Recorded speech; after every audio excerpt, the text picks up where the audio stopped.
Welcome to special analysis. నేను రమా మండవ. ఈరోజు అనాలిసిస్లో భాగంగా మనం తీసుకోబోతున్న టాపిక్ ఏంటంటే, ఆ 3 నియోజకవర్గాలను జగన్మోహన్ రెడ్డి గాలికి వదిలేసినట్టేనా, మరి అక్కడ వైఎస్ఆర్సీపీ భవిష్యత్తు ఏంటి అని చెప్పేసి నేను ఒక టైటిల్ పెట్టాను. ఆ 3 నియోజకవర్గాలు ఏయో కాదు. ఆ 3 నియోజకవర్గాలు ఏంటంటే, ఒకటి ఉండి, ఒకటి టెక్కలి అండ్ ఇంకోటి పాలకొల్లు. ఇన్ని నియోజకవర్గాలు ఉండగా ఎందుకు ఆ 3 నియోజకవర్గాల గురించి, అది కూడా అక్కడ వైఎస్ఆర్సీపీ భవిష్యత్తు గురించి మనం మాట్లాడుతున్నాం అనేది చాలామందికి డౌట్ రావచ్చు. అయితే ఇక్కడ మనం దాని గురించి మాట్లాడడానికి ఆ 3 నియోజకవర్గాల నుంచి ఒక కారణం ఉంది. ఎందుకంటే ఒక సాలిడ్ నియోజకవర్గాలు అవి 3 కూడా. ప్రత్యేకించి టీడీపీకి. గత 3 సార్లుగా అంటే జగన్మోహన్ రెడ్డి తన పార్టీ పెట్టిన తర్వాత ఫస్ట్ టైం ఆయన బై ఎలక్షన్స్ ఫేస్ చేశాడు జైల్లో ఉన్న సమయంలో, తన తండ్రి చనిపోయిన తర్వాత గానీ. బట్ ఆ తర్వాత అయితే 2014లో ఫస్ట్ టైం ఆయన జనరల్ ఎలక్షన్స్‌ని ఫేస్ చేశాడు. 14, 19 అండ్ దెన్ మొన్న 24. 19లో ఆయన అధికారంలోకి వచ్చారు 151 సీట్లతోని. అయితే ఈ 3 సార్లు కూడా ఈ 3 నియోజకవర్గాల్లో వైఎస్ఆర్సీపీ బోణీ కొట్టలేకపోయింది. తన ఖాతా తెరవలేకపోయింది. జగన్మోహన్ రెడ్డి ఎంత ప్రయత్నించినా ఆ స్థాయిలో అక్కడ పెర్ఫార్మ్ చేయలేకపోయారు. అయితే పూర్తి స్థాయిలో ప్రభుత్వం ఏర్పడి ఏడాదిన్నర అయినట్టే ప్రతిపక్షానికి పరిమితమై జగన్మోహన్ రెడ్డి ఏడాదిన్నర కావస్తుంది. అయినా సరే ఆ 3 కాన్స్టిట్యున్సీల్లో జగన్మోహన్ రెడ్డి అంత సీరియస్‌గా ఫోకస్ పెట్టలేకపోతా ఉన్నారు. సమర్థవంతమైన ఒక సమన్వయకర్తనో, ఒక ఇన్ఛార్జ్‌నో అక్కడికి తీసుకురాలేకపోతా ఉన్నారు. అందుకు కారణాలు ఏంటనేది కూడా ఇక్కడ మనం చెప్పుకునే ప్రయత్నం చేద్దాం. నిజానికి ముందు మనం చూస్తే ఉండి కాన్స్టిట్యున్సీ 14, 19, 19లో అధికారంలోకి వచ్చిన జగన్మోహన్ రెడ్డి 151 సీట్లతో. అదేవిధంగా మొన్నటి ఎన్నిక 24. ఈ 3 ఎన్నికల్లో ఉండి సీటుని జగన్మోహన్ రెడ్డి కోల్పోవడం జరిగింది. ఆ పార్టీ కనీసం అక్కడ ఖాతా తెరవలేకపోయింది.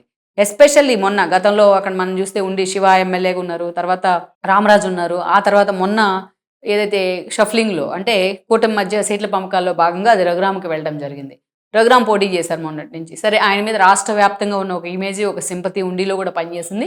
రఘురామ కృష్ణరాజు అక్కడి నుంచి ఎమ్మెల్యే అయ్యారు. ఈరోజు డిప్యూటీ స్పీకర్‌గా కూడా ఉన్నారు. అయితే జగన్మోహన్ రెడ్డి మాత్రం ఆ ఉండి మీద అంత సమర్థవంతంగా ఫోకస్ పెట్టలేకపోతా ఉన్నారు. ఈరోజు రఘురామ కృష్ణరాజు ఒక ఐడియల్ కాన్స్టిట్యున్సీగా దాన్ని మారుస్తూ ఉన్నారు. మిగతా కాన్స్టిట్యున్సీస్ అన్నీ ఒక లెక్క రాష్ట్ర వ్యాప్తంగా, తన కాన్స్టిట్యున్సీ ఒక్కటే ఒక లెక్క అన్నట్టుగా ఆయన పనిచేస్తూ ఉన్నారు. ఎంత అద్భుతంగా ఉండి కాన్స్టిట్యున్సీలో సమస్యల మీద ఆయన ఫోకస్ పెట్టారంటే 1 ఇయర్‌లో, 1.5 ఇయర్‌లో ఉండిని ఒక ఆదర్శవంతమైన నియోజకవర్గంగా ఫోకస్ చేస్తాను, అంతే తయారు చేస్తానని చెప్పినట్టుగానే ఆల్మోస్ట్ అక్కడ జీరో ఇష్యూస్ లాగా ఉండి కాన్స్టిట్యున్సీని తీర్చిదిద్దే ప్రయత్నం చేస్తూ ఉన్నారు రఘురామకృష్ణరాజు. సో ఇంట్లా ఆ స్థాయిలో రఘురామకృష్ణరాజు ఒక వ్యక్తి తమకు అండగా ఉన్న సమయంలో అక్కడ వైఎస్ఆర్సీపీ నుంచి వాయిస్ లేకుండా పోయింది. కనీసం ఆ పార్టీ తరపున మాట్లాడేవాళ్ళు, రఘురామ ఇష్యూస్ని టార్గెట్ చేసేవాళ్ళు, లేకపోతే తమ పార్టీ వాయిస్ వినిపించేవాళ్ళు, పార్టీ తరపున ప్రోగ్రాంలో ఆ కంటిన్యూటీని తీసుకెళ్లే వాళ్ళు ఎవరూ లేకుండా పోయారు. అసలు ఆ ఉండిలో జగన్మోహన్ రెడ్డికి, వైఎస్ఆర్సీపీకి ఫేస్ లేని పరిస్థితి ఉంది. వేరేస్ టెక్కలికి వద్దాం. టెక్కల నుంచి గత 3 సార్లుగా ప్రత్యేకించి అచ్చెన్నాయుడు ఎమ్మెల్యేగా గెలిచారు. పేరాడ తిలక్‌తోని, అదేవిధంగా దువ్వాడ శ్రీనివాస్ లాంటి వాళ్ళతోని, ఇలాంటి వాళ్ళతో ఆయన ప్రయోగం చేసిన జగన్మోహన్ రెడ్డి అవేవి కూడా అచ్చెన్నాయుడు ముందు నిలవలేకపోయాయి. ప్రత్యేకించి 2019లో అచ్చెన్నాయుడు ఓడిపోతారనుకున్నారు చాలామంది.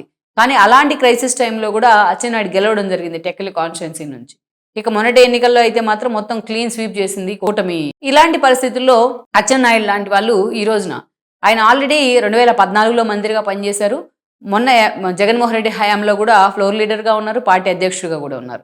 అక్కడి నుంచి మనం చూస్తే జగన్మోహన్ రెడ్డి ఏదైతే మొన్న 24 ఎన్నికల్లో పేరాడ తిలక్కని పెట్టినా కూడా అచ్చెన్నాయుడు మళ్ళా గెలవడం జరిగింది. ఈరోజు మళ్ళా అగ్రికల్చర్ మినిస్టర్‌గా ఉన్నారు ఆయన. సో అలాంటి పూర్తి స్థాయిలో టెక్కల్ నియోజకవర్గము కింజార్ ఫ్యామిలీకి రాసిచ్చినట్టు పూర్తి స్థాయిలో వాళ్ళే ఓన్ చేసుకుంటా ఉన్నారు ఎప్పుడు కూడా. సో అక్కడ ప్రజలు కూడా స్థానికంగా ఆ స్థాయిలో వాళ్ళని ఇది చేసుకున్నారు. అందుకే జగన్మోహన్ రెడ్డి ఈరోజు ఒక మంచి సమన్వయకర్తను తీసుకెళ్ళి అక్కడ పెట్టలేకపోయిన పరిస్థితి. గతంలో వాణి అన్నారు, దువ్వాడ శ్రీనివాస్ వైఫ్. మళ్ళా కాంట్రవర్సీతో వాణిని పక్కన పెట్టి దువ్వాడ శ్రీనివాస్ అన్నారు. మళ్ళీ ఆయన తీసేసి పేరాడ తిలక్ అన్నారు. ఇట్లా అనేక ప్రయోగాలు చేస్తూ వచ్చారు కానీ ఏది కూడా అక్కడ వర్కౌట్ కాలా. ఈరోజు అచ్చెన్నాయుడిని కొట్టే ఒక పర్సనాలిటీ వైఎస్ఆర్సీపీలోని లేని పరిస్థితి ఉంది. సో ఇలాంటి సిచ్యువేషన్‌లో అక్కడ అసలు ఎవరిని పెట్టాలి, ఎవరిని పెడితే దాని రెప్లికా ఎలా ఉంటుంది అనేది జగన్మోహన్ రెడ్డి ఒక అంచనా వేయలేకపోతా ఉన్నారు. అందుకే ఈరోజు టెక్కల్ నియోజకవర్గాన్ని కూడా పూర్తిగా గాలికి వదిలేసిన పరిస్థితి. వేరేస్ పాలకొల్లుకు వద్దాం. పాలకొల్లులో గత 3 సార్లు జగన్మోహన్ రెడ్డి ఆ కాన్స్టిట్యున్సీ నిజంగా నిద్రపోనివ్వకుండా చేస్తా ఉంది. ఆ కాన్స్టిట్యున్సీ నుంచి నిమ్మల రామానాయుడు ఎమ్మెల్యేగా ఉన్నారు 3 సార్లు. 14లో ఆయన ఎమ్మెల్యే కావడం జరిగింది. అదేవిధంగా చూస్తే 19లో కూడా జగన్మోహన్ రెడ్డి 151 సీట్లతోని ప్రభుత్వాన్ని ఏర్పాటు చేసిన ఆ ఎన్నికల్లో కూడా ఆ రోజు రామానాయుడు గెలిచారు. అదేవిధంగా చూస్తే 24 మొన్నటి ఎన్నికల్లో కూడా అక్కడ రామానాయుడు మూడోసారి టీడీపీ జెండా ఎగరేశారు అక్కడ. ఆయన స్వామి భక్తి, పార్టీ అంటే ఆయనకున్న అభిమానం ఆయనకి ఈరోజు మంత్రి పదవి వచ్చేలా చేశాయి. అది కూడా భారీ నీటిపారుదల శాఖ మంత్రిగా ఉన్నారు ఆయన. ఒకవైపు మంత్రిగా తన విధులు నిర్వర్తిస్తానే కాన్స్టిట్యున్సీ మీద పూర్తి స్థాయిలో పట్టు సాధించారు రామానాయుడు. ఆయన ప్రతిపక్షంలో ఉన్న సమయంలోనే అన్నా క్యాంటీన్ల దగ్గర నుంచి అనేక అంశాల మీద తాను ఓన్గా లీడ్ చేసే ప్రయత్నం చేసేవాళ్ళు ఆ నియోజకవర్గ ప్రజల్ని. ఇక ఈరోజు మంత్రిగా ఉన్న తర్వాత, పార్టీ అధికారంలో ఉన్న తర్వాత ఎక్కడా కూడా ఒక ఇంచు కూడా ఆయన వైఎస్ఆర్సీపీకి అవకాశం ఇవ్వట్లేదు.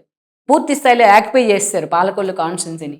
అసలు పాలకొల్లులో రామానాయుడు కాకుండా ఇంకొక వ్యక్తిని మేము ఎమ్మెల్యేగా ఊహించుకోలేమన్నంతగా పాలకొల్లు ప్రజలు, పాలకొల్లు ఓటర్లు ఈరోజు రామానాయుడిని ఓన్ చేసుకున్న పరిస్థితి అయితే ఉంది. ఆయన మంత్రి కానివ్వకపోనివ్వండి.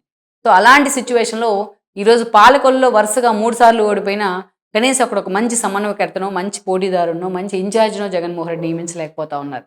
అందుకే ఆ 3 చోట్ల మనం చెప్పుకున్న ఉండి కావచ్చు, టెక్కలు కావచ్చు, ఏదైతే పాలకొల్లు కావచ్చు, వైఎస్ఆర్సీపీకి వాయిస్ లేకుండా పోతుంది. ఆ పార్టీ తరపున కార్యక్రమాలను ఇనిషియేట్ చేసే వాళ్ళు లేకుండా పోయారు. ఆ పార్టీ తరపున జరుగుతున్న ఏదైతే ఇష్యూస్ని లేవనెత్తే వాళ్ళు లేకుండా పోయారు.